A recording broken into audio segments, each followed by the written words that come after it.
बिल्कुल, सबसे पहले तो जो मुझे देख रहे हैं आपके चैनल के माध्यम से उन सभी को बहुत-बहुत शुभकामनाएँ देता हूँ और विशेष करके समस्त देशवासियों को दीपदान उत्सव की ढेर सारी बधाइयाँ देता हूँ।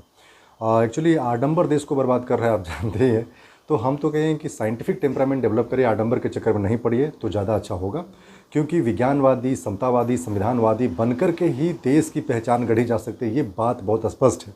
दूसरी जो महत्वपूर्ण बात है दीपदान उत्सव को लेकर के, आप जानते हैं कि दीपदान उत्सव दीपों का उत्सव है और ये परंपरा उस दौर से प्रारंभ हुई थी जब चक्रवर्ती सम्राट अशोक ने 84,000 स्तूपों का निर्माण करवाया था। बुद्ध के विचारों से प्रभावित होकर के, बुद्ध के ज्ञान से प्रभावित होकर के बुद्ध के दिखाए मार्ग पर वो चलना प्रारंभ किया था और उनके ही याद में 84,000 स्तूपों का निर्माण कर करके देश के कोने कोने में उन्होंने एक उत्सव मनाया था जो दीपों से सजा हुआ था। यानी सभी स्तूप जो थे दीपों से सजे हुए थे। आप जानते हैं कि सम्राट अशोक ने उन स्थलों को विशेष महत्व दिया जो विशेष तौर पर तथागत सिद्धार्थ गौतम बुद्ध से जुड़े हुए थे। जैसे आप बोध गया की बात कर ले, आप सारनाथ की बात कर ले, आप कुशीनगर की बात कर ले, आप लुम्बिनी की बात कर ले, इन जगहों पर बड़े बड़े विहार बने हुए हैं और उन विहारों के साथ साथ स्तूपें भी हैं जो स्तूप स्मृति में हैं।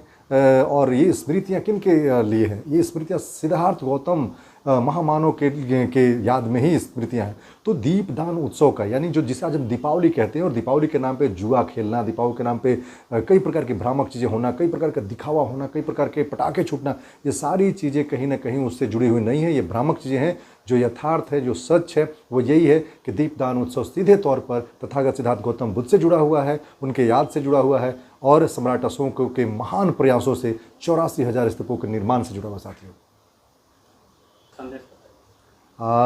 इस दीपदान उत्सव पे जो दीपों का उत्सव है, जो खुशियों का उत्सव है, सौहार्द का उत्सव है, इस उत्सव को बर्बाद करने की ज़रूरत नहीं है। पटाखों के शोर से बर्बाद करने की ज़रूरत नहीं है। प्रदूषण फैला करके इसको ज़रूरत नहीं है।